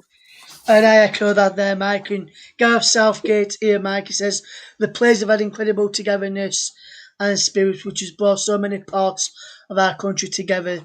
There's a club-like spirit here. All this team can go again. And that's from the manager, Gareth Southgate. And I was hearing last night, Mike, and I was hearing earlier on today as well, that some people are saying it is time for Gareth Southgate to leave. And if he does leave, should fetch in someone like Eddie Howe, Arsene Wenger, people like that to the national team. But I think, as I mentioned in our group chat earlier for the commentary, Southgate said to be rewarded with a new contract until 2024, which will include the Euros in that year. And just going to go on to John Kane now, and then we'll get some more, and then we'll get to two of Giggs's comments in a moment. Mm-hmm. John Kane says, we beat Germany, we broke the mental block against them. That's an achievement on its own after so many disappointments against them over the years. Absolutely spot on there, John. Giggs, in response to Bukayo Saka, says, love you, little Chile, which I think all Arsenal fans do, and I do. Even though I'm not an Arsenal fan, Bukayo, you've got my full support, mate, as does Jadon Sancho and Marcus Rashford. I've got something I want to show. Two things I want to share with you before we... Yes, before we leave, we'll probably... Mike, what we'll probably do, we'll probably stay until 10:30, and then we'll... Yeah, fine, mate, yeah. Probably leave after that, so if people want to go on, you can do as well. Gig says, don't let anybody dim your sparkle. Shine like the star you are, star boy. And that is in relation to Bukayo Saka. We're now going to, and John Kane puts a thumbs up. Josh has said, no way should he go. He had to Euro 2020 finally deserved credit, and that new contract was just going on about. And thank you for that, Josh, and I 100% agree with that. And we're going to go and get something up now, which Mike wants to show us. This is with Marcus Rashford. It's a Marcus Rashford, a picture of him on the wall of a building that was, I think there was people putting all racist stuff on there and trying to abuse Marcus Rashford via this sort of what's the word? Sort of sort of plaque of his there, or whatever you want to call it. And there's so many people there that have put in messages of support and togetherness and kindness, solidarity, and love as well. With messages and love hearts, etc., to show their support for Marcus Rashford. There's also one that I saw earlier on as well that I wanted to just get up. So just hang tight a moment, Russ, while I find that. It was one that I posted. Yes, Mike, we'll just keep that up on the screen there, Mike. We can see. It was some while ago earlier on. We'll just keep that on the screen so people can just watch. But this is my timeline of things that I've shared. There's so much love. Yeah, if you want to go and follow him, Saka. if you want to go and follow the page, guys, it's @Gunner Elite on Twitter, and you can follow us there. You can. This is what England posted. This is England 7 hours ago. For the courage you showed, for the way you played, for the next generation you've inspired. We're so proud of you, lads. Keep your heads held high, and I completely agree with that. Keep those chins up, boys. And then there's the one I posted earlier as well. This was for Bukayo Saka, one that I posted. We stand with you, Bukayo. We love you, and we are also proud of you. You are so brave and a great kid. There's this one here from Cedric. It says, proud of you, Bukayo. Of course, his teammate at Arsenal. Mohamed El-Neni, my bro, we love you and so proud of you. Another teammate at Arsenal, of course. Then there's this one from, let me find it now. I saw you retweeting all these earlier, Mike. Yeah. This one from Tyrese John Jules, who played in the academy with Bukayo. The bravery you've shown today at such a young age, you should be proud. Keep your head held so high. Love you, brother. That's from an ex-teammate of his in the academy at Arsenal as well. And then we've got, there's not that one, scroll down. Giggsy has posted, I love this one. You are our star boy forever. You are amazing and so brave to even step up to kick at such a young age. Be proud of everything you have accomplished so far in such a short time. Don't let one mistake dim the sparkle we all see in you, our little Chile, our star boy. And completely agree with that as well. And then you can look at the one that I posted here. This is what I posted on the back of one of my England shirts. In fact, it says, you won't be able to see it there, but it says, Bukayo Saka, our star boy. We are, sorry, what does it say? We are proud of you. We are proud of you. And we love and all Gooners admire and adore your bravery. You are our HLM boy. That's little message that I wrote on the back of one of my England shirts for him. I noticed that earlier, Mike, and yeah, I noticed that one earlier, my friend. And then there's this one as well. I'll leave it with this one. In fact, these last couple. Yes, I've changed the cover in support of Bukayo, and if you don't like it, you can. We love you, and we are super proud of our young HLM product, and couldn't be any more prouder of Bukayo, to be fair. And then Balogun there, of course, coming through the academy into the senior, saying proud of you, bro. Strength and bravery beyond your years. Keep your head up as well, and completely echo that. Danny Ceballos, I'm sure this moment will make you stronger for the future. You are my crack. Football is cruel sometimes. Will you get up, friend? So it means that he'll come back stronger for it, basically. Aubameyang, proud of you, my little bro. This will build your success. You will see. Lacazette posted one as well in support and love. Arsenal fan saying, well done, Bukayo. You did us all proud. Keep your head up, and we got you, and etc. And we had I think Mesut Ozil come out and said about it as well. This was because Bukayo Saka. And this is an iconic photo of Bukayo, of course, as well. That's been going around from the training camp. And then, obviously, this is what Arsenal posted. This will be the last one I go to because I don't know whether there's any more. There's basically, there were so many to get through.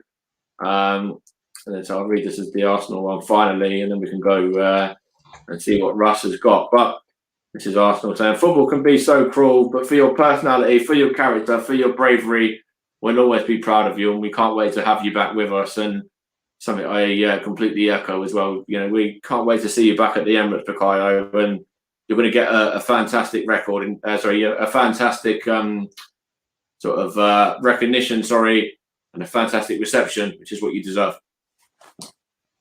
Yes, and I've just seen something which has just come up now. We'll get the comments up on the screen in a second. Let's just have a look at some of these.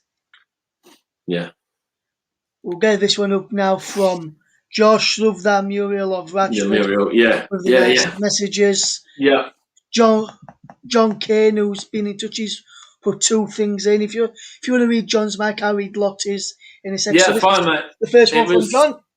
The first one here, it's very immature to even suggest Southgate leaving his post. We've got time to sit there and think properly before we even think of it. We need to look at the positives and the negatives of this team and then take it from there. No rush, and I completely agree as well. I do think Southgate should have the next couple of tournaments, because obviously he's gone one step better than he did last time out. So if he's able to continue that, then that can, of course, potentially mean that England go on and win a trophy in the near future. Of course, these boys have won a trophy for England, a lot of them for the under-21s as well. It was a number of years ago, but not too long ago, the under-21. So they all know each other, or a lot of them know each other from that. So they'll all be able to continue on with their relationships, etc., and building them. And then John says, talking about Southgate leaving, Iraq starting their World Cup qualifiers next month, and they just lost their manager. Don't want that with England, and also don't want to start changing without looking at all aspects of the manager, the staff, and the players. And I agree with that as well. Yeah.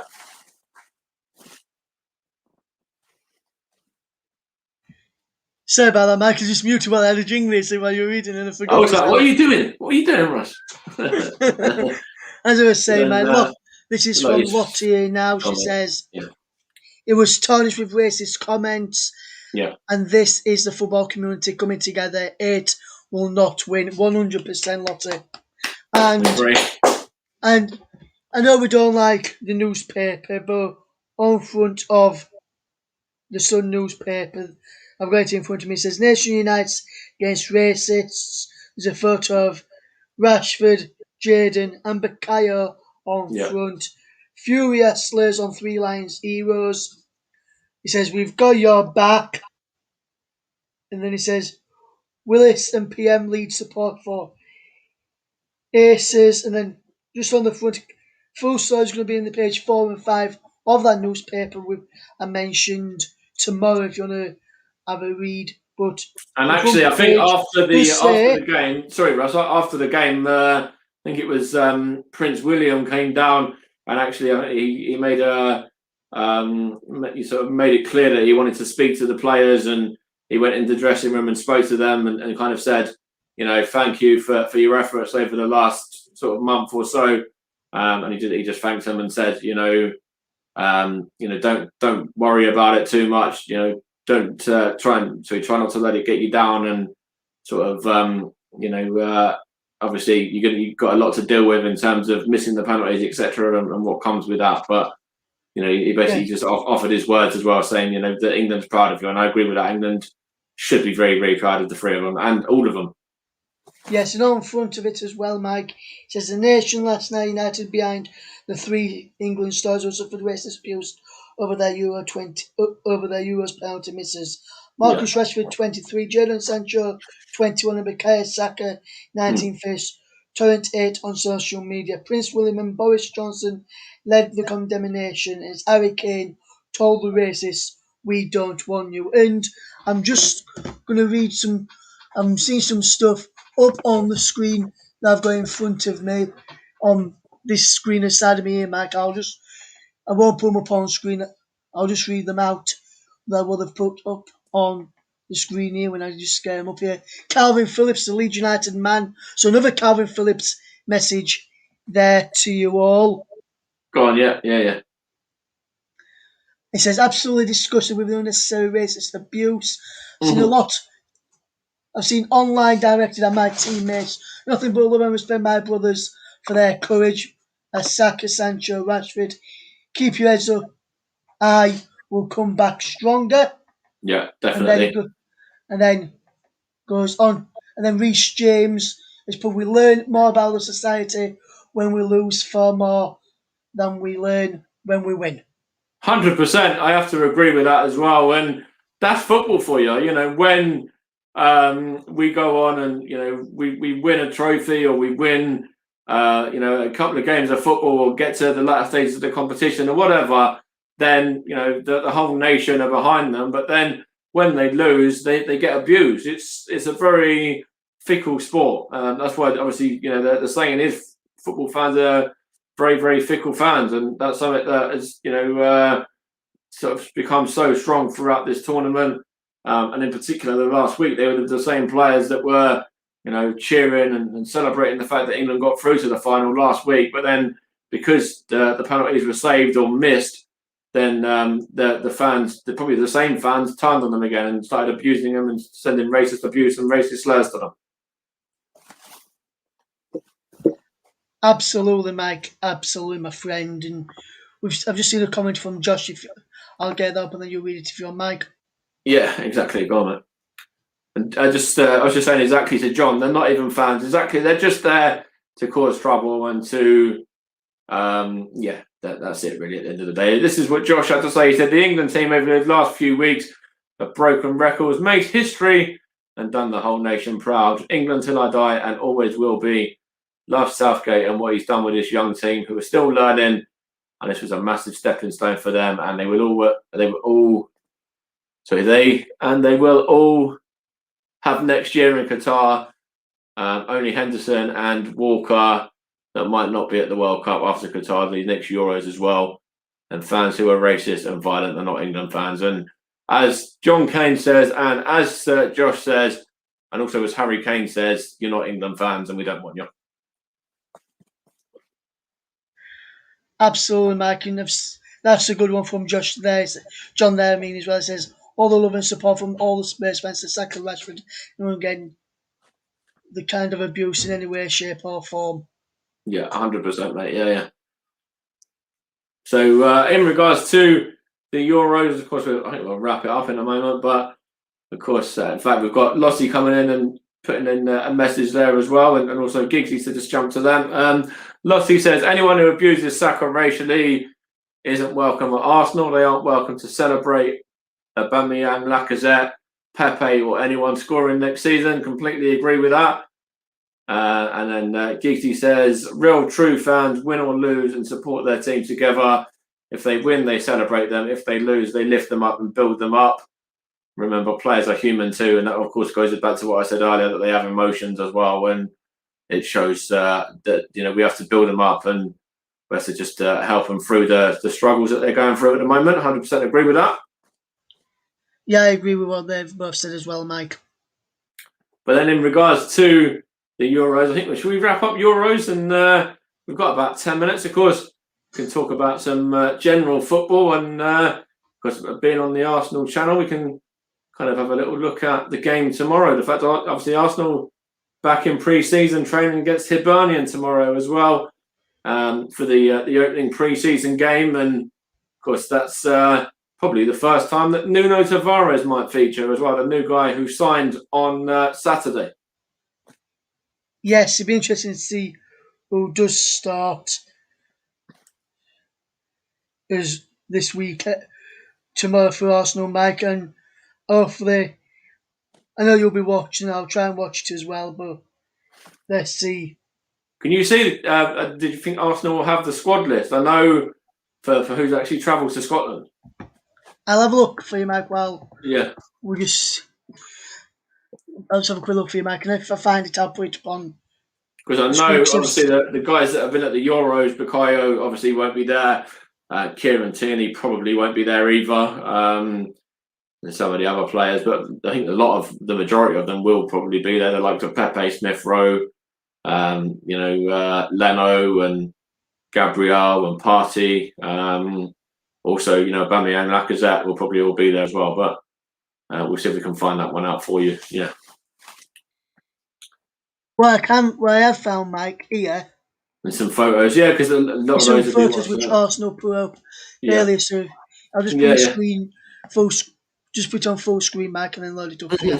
I think Nuno probably will start. Yeah. So these are some of the players this is the squad, man, there, so you can have a look at the players. I've just put in. Oh, Leno, might be on holidays because wasn't he in the German squad as backup? So yeah, true. Yeah. Yeah, so there's some of the players there, Mike. So that's Bellerin. I don't know who the other guy is there. And then who's behind the other lad in the bib?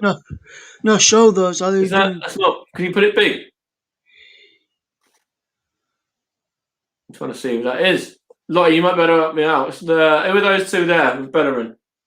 Do you recognise any of them? Either of those two? Go through them, Russ, and because they must be sort of younger players. Yeah. Yeah, we'll just. Yeah, so the next one we've got. And Mikel Arteta there, yeah. Obviously the manager. And... Yeah. So Smith Rowe, I did say he'd be there, yeah. That's Nuno, the new signing, yeah. That's Thomas Partey, they're under 23s. Yeah, that's fine, Lottie, that's fine.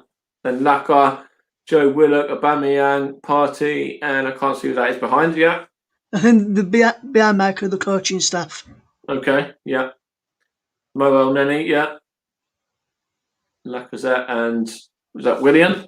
Yeah, Willian, and he looks like Pepe, man. And Pepe behind, yeah. I thought you were Pepe. He looked like you were Pepe, Mike. To be fair, yeah. Then we've got Mari. Who's that behind? Kolasinac and Partey, I think, is that? Yeah, the man be Partey, that one there, yeah. Or it might be Nuno. Then Reece Nelson, Joe Willock, yeah. That's Aubameyang, isn't it, of course? Pepe. So there's and obviously I think in goal there's I think the goalkeepers because there's Cedric and Willian again, Pablo Mari. I think in goal the two goalies that are going are I don't know if Leno's going to be there, but otherwise it's going to be Arthur Okonkwo, who just signed the pro contract, I think, the other day, Friday, Saturday, I think it was, and probably another youth player, maybe Karl Hein or who's the other keeper? What's his name? I can't remember. Yeah, and I've just seen what John says. He says my eyes starting to look at all them Arsenal players. Eddie Nketiah there, Mike, as well, who could be on his way out of Arsenal this summer. Oh yeah, is that Eddie or is that Pepe? Yeah, that's Eddie, that one. Yeah, fair enough. Just Mike is. Oh, you see the smile? Yeah. You can see number 30 because that's why. Yeah, that's it. Yeah, so Eddie's there. So Eddie Nketiah's there. He could be. He's dealing with Brighton this summer, Mike, and Arsenal. And apparently I've heard Arsenal may use him as part of the deal to get Ben White. Fair enough. I also heard that, as well as Tavares, I've also heard that Lokonga is also in Scotland. So possibly the deal might get done tomorrow. Otherwise, he'll probably play a few minutes as a trialist and then sign the next day. Yeah. Yeah, and then there's more. Another one there, Mike, as well. Willock, I think that is. Yeah, Willock. Yeah, and then that's back at beginning now there, Mike. So there we go. Yeah, but I'm trying to think who's the goalkeepers without Leno. If Leno's not there, then we've got. So that's who is it? The other 23 keepers. So there's Okonkwo, Hein, and I can't think who the other one might be. But there's normally three. The academy ones. No, I have to Google it. Hold on a minute. Well, if I have a look at teams, Mike. He's been on the bench for a couple of the games. Yeah. Will Runnison be there, Mike, if he's not left yet? Yeah, he'll be there. Yeah. So it'll be probably Runnison, Okonkwo, possibly one of the academy goalkeepers, which could potentially Oh, be Dejan Iliev. Yeah. could be one of these. Also, the other one, James Tilton or Krasiak, the Pole. There's probably a couple. Tom Yeah. Smith, Yeah. There's probably 5 or Carl 6. Annan, the Estonian, Yeah. and probably Yeah. some of these defenders might be there from under 23 players. See if we can recognise the ginger kid. Let's have a look. Let's just go. So it's none of the goalkeepers, obviously. No. Who was the other one? It was the other. Oh, I'm trying to think who. Yeah, who was with Bellerin? I know there was one of them he might be midfielder or something. Yeah. Cheers, John. Thanks, mate. Take care. Yeah, cheers, John. We're going to wrap it up in 5 anyway. Always pleasure to chat with you, mate, even though you do support Tottenham. And then he also says you should have kept Martinez, been the best keeper last season with Villa, and he won the Copa with Argentina as well. Yeah, he done really well, and I was pleased to see him lift the trophy. It was good for him. Yeah. Yeah, and I do start to get that dig in there with him being a Tottenham fan. And he's laughed at that comment as well, Mike. I've just seen there, just laughed at what I said about being a Tottenham fan. Mike, I wonder if Miguel Aziz might be there. Yeah, he'll be there. Serjan might be there as well. Balogun might be there as well. Balogun will be probably. Yeah. But yeah, it'd be interesting to see some of the young kids getting a couple of games as well. Yeah. Yeah, but I just thought I'd try and find it for you, which. That's right, mate. But yeah, we'll wrap it up in a moment. But thank you for listening and for tuning in. We've had quite a good number of figures and people tuning in as well. Big thank you to everyone that's been active in the chat. So that's obviously John, Lottie. Then we've also had the lovely Giggsy. We've also had Josh as well, Mike. Josh as well. We also had Reese earlier on getting involved. And anyone else, Russ as well, Russ Morgan, of course. So thank you for listening. Of course, you can follow us Mike, on the channel. Thank you for having me. Also, Mike, thanks for having me on. Sorry for That's taking right, over mate. a big. See, I'm used to doing podcasts where I'm in control, mate. That's why. That's why. I know, mate. It's all good. Don't worry about it at all. It's absolutely fine, mate. If you want to follow us, or follow the channel, you can do so at Gooner Elite, and you can have a little look on there. We're up to 2,067 now. So thank you to anyone that's helped us get over the 2,000 mark as well. Much appreciated. And if you want to listen, thanks to the new followers as well. If I've missed this podcast and want to tune back in and have a listen, you can do as well. If you want to follow Mike on Twitter as well, his Twitter is Stevenage Gooner in the chat. Which absolutely. Is in the description. And I'm looking forward to hopefully working with Den from the I think it's Sides Talk, is it? Let's have a look here now. He's a big Arsenal fan now as well, Dan, and he wants to collab with me. Thanks, Lottie, who says great show. Yeah. Cheers, Lottie. You're always welcome to join us when we do other shows as well, Lottie. You can always come on, my friend, and you're always welcome on the show, as I mentioned. But Sideline Talk, Ben is on, yeah. So hopefully I'll be collabing with him at some point in the near future. And Josh says if we send him... for the Sideline Talk and also for the channel as well. Thank you, Josh, as well, for that comment as well. We did see it, mate. One of us will fire you over a message, and you can contact us, and we can sort things out with the Commentary Hub as well. But we'll anyone the Commentary Hub links as well. If anyone wants to follow, if you're not following the Commentary Hub, go and follow that. I'll let you know where you can follow that by putting it in the chat here. So just bear with me a second. Oh, Gigsy's here. Does she want to jump on? I'm just putting that link in there, Mike, just for a second. So if you want to follow us on the Twitter feed for the channel, the Commentary channel, that's the Twitter handle there. If you want to come and give us a follow over there as well. You don't want to come on, babes. I thought you wanted to come on and say hello. Come on and say hello to your fans. They've missed you. Oh my god. Hi. But no, so thank you for listening, everyone. Hi, Gigs. Follow us all as well. Obviously, Russ's Twitter, which is plug your Twitter, Russ. Go on, mate.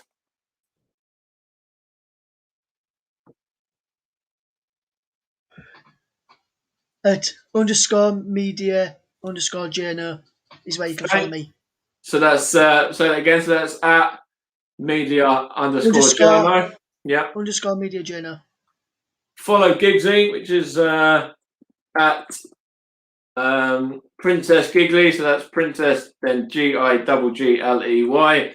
She's a big part of this channel as well, and hopefully we'll be back on again soon. And of course, follow me at Stephen H. Gooner. Of course, follow the channel at Gooner Elite, and also go to my YouTube page. Of course, it's on here already. But if you've watched on YouTube, then you can also look down a little bit, and you'll be able to see my interview with former Arsenal goalkeeper Alex Manninger as well, which was a great talk and great to chat to Alex as well. Much appreciated.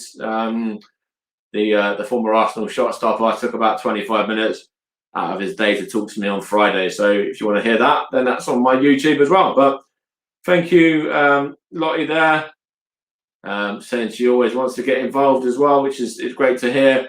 And follow at #1 Borough fan, which is Josh. So that's bung that down, Russ. All right, note that down, and we'll give him a follow. But yeah, we're going to wrap it up there. So thank you for listening. Giggsy, I'm not evil. What's your message for Saka? Come on. We've all been saying our messages. Can we round it out with yours? What you got to say to him? Don't let anyone dim your sparkle. Shine on, Star Boy.